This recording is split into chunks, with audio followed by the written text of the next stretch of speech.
Happy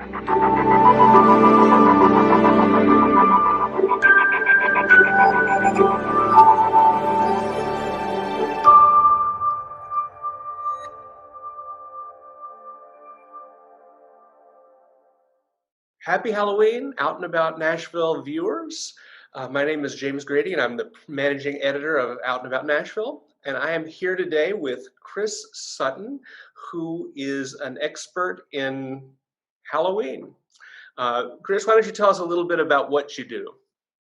Well, hi there. Thank you for having me. I appreciate it. Well, it's actually kind of part of my shtick when I'm doing my tours, or as I lovingly refer to them, my shows sometimes. By day, I like a lot of Nashville. I work corporate healthcare. Yeah. But I by night I throw on a set of tails and I become everybody's Southern dandy spooky storyteller. It's just the Nashville Ghost Tours Downtown Haunted History Tour. Also in the before times when we could do it, I also was that guy you saw driving the hearse around downtown Nashville with people out the back of it. I was one of a few. There's a handful of us that got to do that. Only got to do it once this year before the pandemic set in, sadly. Yeah. So how did you get into leading a ghost tour? Well, again, in the before times when we were allowed to go places, I love travel. And anywhere I would go, and it didn't matter if it was, some big fabulous place here or just some little random small town. I always would look to see if they had a ghost tour because one, I'm a huge, huge history nerd, and typically your ghost tours, there's always going to be, if it's a good tour, there's always going to be some history associated with that. We live in a great part of the country for that, and I've done them in probably 24 states, and a couple countries at this point.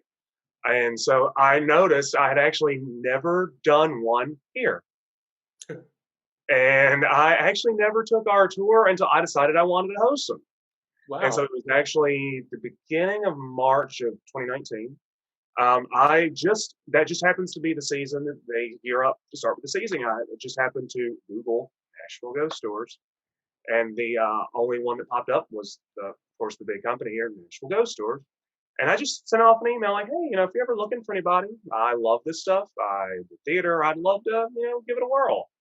They reached out to me that day, Wow. oddly enough, because it just happened to be right when they're gearing up for the season to start at the end of March. I went and observed on a tour with one of the guys still with him, Matthew, who's a great fella. We actually tag teamed the tour last week. We're doing one this Saturday. We're splitting the numbers on that. I loved it, and I just think it's a ton of fun. It gives me a chance to talk about the spooky side of Nashville, which I love anything spooky. Also, I get to throw in a lot of history, and the places that we go to definitely lend themselves to that. They do a lot of my work for me, Yeah. and I'll talk to anybody. They'll talk back to me, dead or alive. So it's always been fun. So you mentioned other cities before we take a little closer look at the Nashville tour. What were some of your favorite spots to have visited on ghost tours? I can answer that very easily. I have three. I'll start from not least to greatest because I loved all three of them. Charleston, South Carolina was one Mm, of the first ones I ever did. People always go on and on about Savannah and New Orleans, which I've done them in Savannah. Great, I'll be honest. I wasn't really crazy about it. But the Charleston one I absolutely adored because they really tied in a lot of the maritime history. It's a yeah. lot older city than people think it is. Hmm. And so, we got to go to a lot of like graveyards that like pirate graves and things like that, which, fun fact, difference between a graveyard and a cemetery. A lot of people don't know. They're not the same thing. A graveyard is attached to a church. A cemetery is not. The more you know. So I loved how they tied the maritime aspects in. Also, one of the things that I like in a ghost tour, which I mentioned with mine, is every story I tell people, they can go find on their own. Right. It's not just, when I say it's not made up, I mean, it depends on whether you believe in this kind of stuff or Right. not. But we have, documents and documents and documents, so many instances of these stories being reported And that's what I was able to find on that Charleston tour too. And I was able to kind of line the facts up with what, they had told us. And I really love that. So that was really exciting. Um, the next best one actually wasn't on this side of the pond. It was actually in London. And it technically wasn't a ghost tour per se, but I did a Jack the Ripper Midnight Walking Lantern tour in London. Right. And it was, I think, the day before New Year's Eve when we were there that year. There was like the Sherlock Holmes like knee deep high fog rolling in. I mean, and we all got a lantern, I remember, and it was about as perfect as it could be. And what you do is you actually go in Whitechapel to the 5 sites where the Jack the Ripper, because there are only 5 victims, Right. maybe 6, but 5 they know that were his. You go to the sites where those things happened.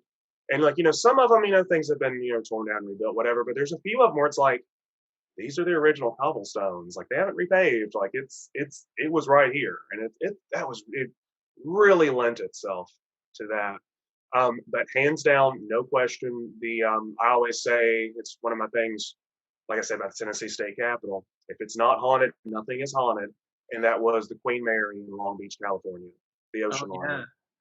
yeah. And when I was there, it was mid-September, so they were actually starting. They do a thing on board, which is honestly, I think kind of tacky the way it's done, called Dark Harbor. They do kind of like a jumping out haunted house kind of thing, but they also do historic ghost tours on board too. They do those all year round. I definitely had an experience on board that I wasn't looking for because I was actually there for the ship because I'm a big ocean liner fan, historian guy like that. Honestly, the ghost stuff was second in my mind. Right. They did a really wonderful haunted history tour on board about some of the things that happened in all the years it was there. It is definitely a place where you are not alone. So Mm. that hands down was, of the ones I've done, and I've done dozens at this point. Those are definitely my top 3, and I highly recommend all 3 of those. So on your tour in Nashville, I know that you hit quite a few spots because I went on it last year, as I mentioned. Um, Currently, Thank you. what are the locations that you're still stopping at? Well, as far as the walking tour that we do, that one is pretty firm as far as the places we go. The Hearst tour can vary a little bit, Okay. but on the walking tour, we start across the street from the Hermitage Hotel, Hmm. and we then go up the hill to the Tennessee State Capitol, which, as I mentioned, that's one thing I always say: if it is not haunted, nothing is haunted. After the Tennessee State Capitol, we swing back down around and we stop at St. Mary of the Seven Sorrows, Yes. oldest church in all Nashville, which opened perfectly Halloween Day, 1847. And after that, I always say after we're saintly, we're going to be sinful. We go down to Skulls Rainbow Room in Printers Alley, which, I'll probably be skipping that one this Friday. I've got a Girl Scout group and, probably don't need to take them there. Yeah. And then we end up at, the greatest music venue in the entire world, the Rock and Roll. And that's, for our walking tours, those are really the ones we always hit. I might pull something else out of my hat to kind of make up for the taking the Rainbow Room off the tour for the Girl Scouts. But there's always more stories to add the other places too. Now on the Hearst tour though, we can vary a little bit from where we go. But yeah, that for the walking tour, which is one we're actually running right now, those are the places we always go. And we also have the Haunted Tavern tour, which sadly we can't do right now either because of the current situation. Right. That also has a few different places we stop at, depending on who's doing the tour. So, over the years or over the year, how often do you hear from people who are on the tour that they felt something spooky or had an experience? Have you had anybody that was on your tour give you that feedback? We absolutely have. Sometimes it's right then, and sometimes they'll reach out to us later on, like with going through my pictures, this popped up. Right. Now, and it's one thing I've said 100 times already, on my tours. I'm what I call it, like I like to pop kids' balloons because my thing is I like to disprove ghost photographs Right. because I believe in this. I believe there's something that we don't understand, but you can't always say every single thing you get a picture of, everything you see, everything you experience is legit. You got to try to explain it away if you can because it's those rare instances when you can't. That's like Christmas for folks like me. And we have definitely had things happen in the last 2 years that I've been doing this. There's been 3 instances of photographs that I could explain away. All 3 times, same ghost, Tennessee State Capitol. Yeah. Mrs. Rachel Jackson likes to show up. And, I've been up in that top tower before, so it's easy to explain, like, oh, well, I can see what you're seeing here. That's actually a shadow of this railing, or that's the way the light's hitting this thing like that. But when Mrs. Jackson shows up, it is one of those situations where it's not like I think I see. It's like there is a person standing in the window in a white ball gown. There is no way around it. There is somebody there. Right. And it's definitely one of those things. We've had people also mention going down around the Rainbow Room that they just kind of get, especially right now when normally Printer's Alley is elbow to elbow every day of the week, but right now it's not the case. And there's been nights we've been the only people walking down the alley, Right. and it can, it's surprising how a place like that area, there's so much life, there's so much vibrance and electricity and neon signs, all that. How spooky that can be when it's empty. Yeah. So people have actually, because there's only so many stories we tell at each place, and have been things people have let me know, like, well, I had this thing happen there, which actually is tied to a story I haven't told them.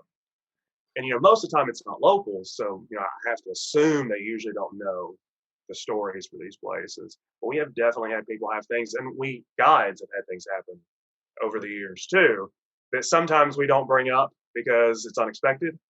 Right. And one, you don't want to look like you're faking stuff for a tour, because that's a big thing for me. We're not a haunted house, Right. but you have to kind of think about it. That's one of those things. Like, I have to think about things like, so that happened, so that happened. So it's kind of one of those things, which I can go into more if you'd like. Yeah, I mean, I would definitely love to hear about some of your experiences, both on the tour or at other places around Nashville that you might have visited or scouted. Well, it was actually, and I still don't have an explanation for this. It might be totally normal. It was actually my very first tour. It was March 28th of last year, and we were actually doing 6 tours simultaneously that night. There were six Wow. of us guides out. And we all had full tours, which was 35 people at the time. We don't do tours that big right now for obvious reasons. Right. They're capped at 25, including us right now. So if we have more, we have multiple guides. And it was, again, my very first tour. So I was already nervous. And we were up at the Tennessee State Capitol. And we were all, spread out at different areas, which, there's so much to work with up there. So it wasn't a big deal. But I was talking about William Strickland and Samuel Morgan, which was the architect and the project overseer of the Tennessee State Capitol project, and how they still hear their ghosts arguing to this day. And I happened to notice off to my right hand side, there was clearly somebody standing there. It was obvious. Right. Head to toe, totally black. And had like looked a black top hat on. And they were kind of just roaming around, just kind of, and it just kind of one of those things, like when you see this person, it felt very negative, it felt very menacing, kind of felt very threatening. And I kept seeing them off to the side, and I just thought it was somebody just either maybe on one of the other tours, a guy I didn't know, whatever, somebody just kind of messing around. But then one thing I noticed about them as we were about to go down to the Polk tomb is they were staying in an area that was lit.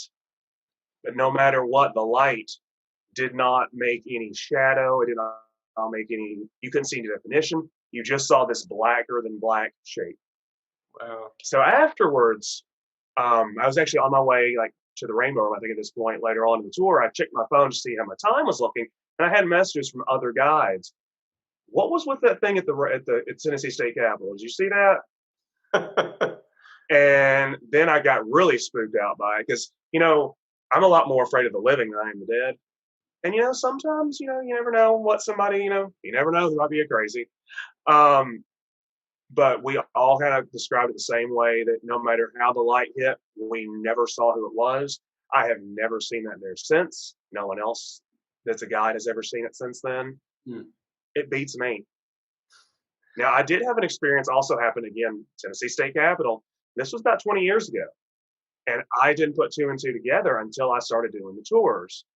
Um, I grew up in Montgomery County, and when I was a senior in high school, which was 0102, leaves a bad taste in your mouth. We actually, our state rep Tommy Head gave my class a private tour of Tennessee State Capitol, and it was after hours that we had to be there, so it was already dark by the time this happened. It was about this time of year, and I remember we were waiting for our bus to pick us up, to take us back to Clarksville, and we were actually where we talk about the Andrew Jackson, Rachel Jackson portion. We were where his statue is, where it faces Tennessee State Capitol. We were kind of waiting. And we looked down, there's like a handful of us, kind of looked down towards where President James K. and Mrs. Polk are buried on the grounds of the Tennessee State Capitol. And I noticed down there, because it was well lit, there was a man in a dark gray suit with his hat in his hands, holding it in front of him. And he was just kind of staring at the right-hand side of the grave. And he eventually did look over in our direction, and we just thought nothing of it, because I didn't even know that was a tomb at that point, because we didn't go over there in our visit. We were all inside, and was looking back towards my friends, and looked over a minute later, noticed the guy wasn't there anymore. I thought nothing of it for 20 years. Then when I was researching the stories about the Tennessee State Capitol, when I was starting doing these tours, came across the story of the haunting of President James K. Polk. So he and Mrs. Polk are actually entombed there, but for them, that is his third resting place. It is her second. Right. And they never reported his haunting when he was first buried, because he was actually buried originally in a mass grave, because he died in a cholera epidemic. Okay.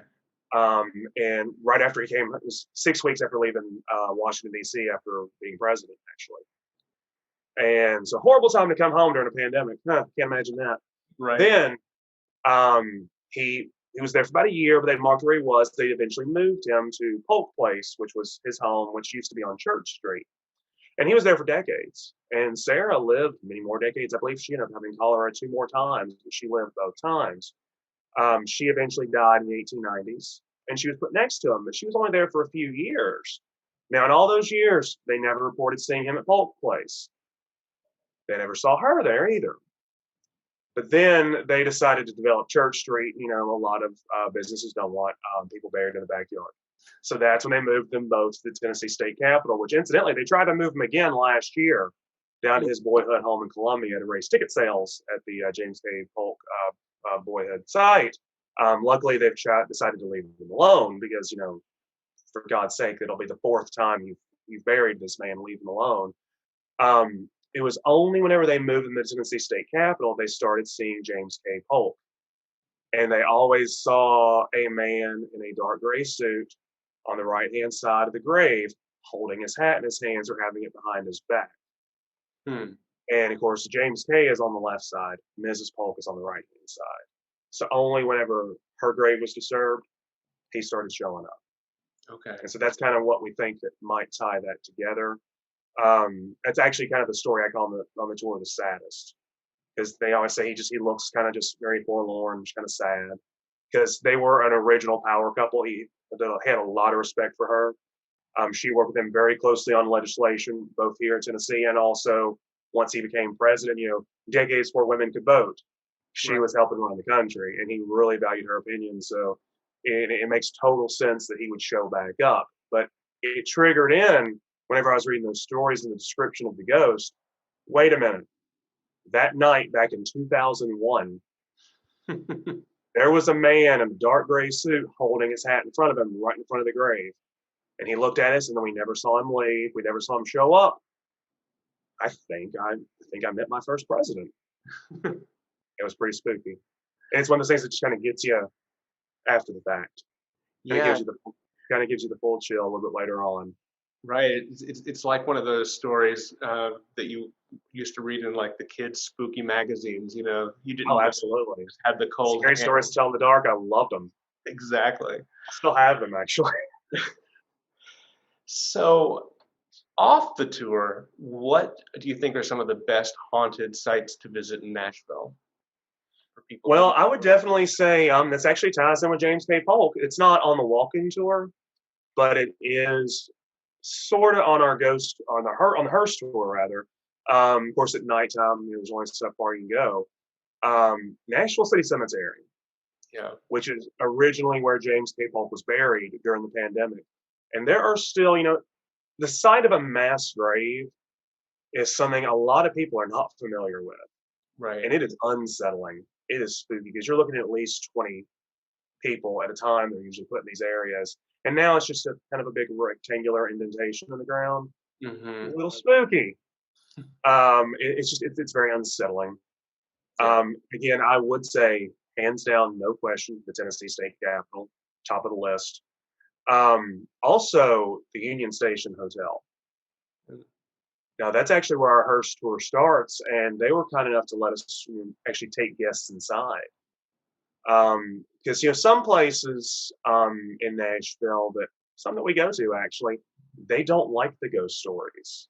Right. They don't like it being talked about. They think it's either bad for business or it's just not something they want to highlight. In some places, like Skulls Rainbow Room, I totally understand.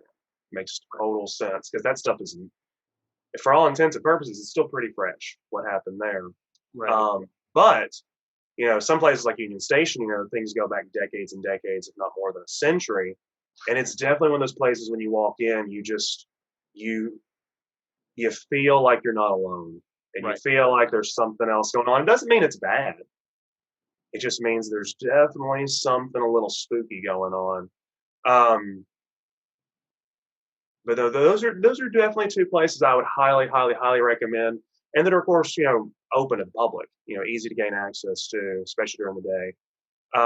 The only thing I would tell people if they want to go into any place that has a reputation in Nashville, because there's lots of places that have reputations for being haunted in Nashville, Right. is if you're going to go in, if you want to try to talk to people that work there, remember that they work there, to be respectful. And if they don't want to talk about it, it's not them being a jerk. But some of these places, like the Ryman Auditorium, for example, a lot of people are not allowed to talk about those things. Right. So, I would say, like, if you want to ask about some of the things, be discreet. Hmm. Sometimes even, like, maybe shoot them an email first. But I highly recommend people going and visiting if they hear stories going on. And it's not even just Nashville. Franklin has all kinds of places, like the Carter Lott's house. Very spooky place. I've taken a tour there a time or two myself. And of course, the Battle of Franklin site, very, very spooky out there. And one thing I've noticed about a lot of those places, and also a lot of the places in Nashville, they don't always feel the same. Sometimes you go there and it's like, okay, it's a fine day. And other days it's like, this feels oppressive. It feels heavy. It just like maybe the veil's a little bit thinner that day. So So if people are looking to Halloween it up a little bit in a nice outdoor setting, where can they find more information about your tours? well, it's of course if they Google Nashville Ghost Tours, they'll find us for the actual website. And I would recommend they actually put the actual website in because there are, some other companies now that I think might be trying to do it. So if you're trying to get our tour specifically, it's AmeriGhost, AmeriGhost.com. And you're actually going to be able to find our tours. We have a few cities that we actually do. Of course, Nashville. We also do Washington, D.C., and Louisville, Kentucky, and Orlando, which I've taken the one in Louisville before I even worked with Nashville Ghost Tours, oddly enough. And I had taken one in DC. I'm not sure if it was the same one or not. But I would highly recommend people take a look at that. Again, you'll still see information about some of the other tours we do right now, like the Hearst tour, like the Haunted Tavern tour. Right now, we could technically do those two, but we didn't feel it was responsible quite yet to be doing those. On the walking tour, we keep it very safe. While people aren't necessarily required to wear a mask, I always really encourage it. And because I have done the tour in a mask. It's not easy, but I just put on my Reba McEntire headset microphone, and so that way I can keep my distance from everybody too. So we have plenty of room because we're outside. We can social distance. It's not a problem, and we keep our groups under 25, which is the current mandate right now. Right. And if we have more than that, we just add more guides, which like what we're doing this Friday and this Saturday.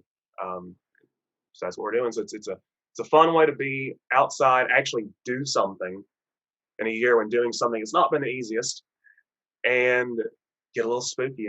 Everybody likes to get spooky this time of year. Absolutely. So your season runs until mid-November, or is it coming up It soon? usually stops after the first week of November. I can't guarantee for certain that's when it's going to happen because it's been a little bit warmer this year. Of course, our website will continuously stay updated if we are making them run longer than we normally do, or if we're stopping them the first week. It'll let people know what days they can or cannot book. Sounds great. Nashville, happy Halloween. Enjoy it however you're going to enjoy it this year. And if you feel the need to spook it up a little bit, join Chris and his team for a great ghost tour. I can say I really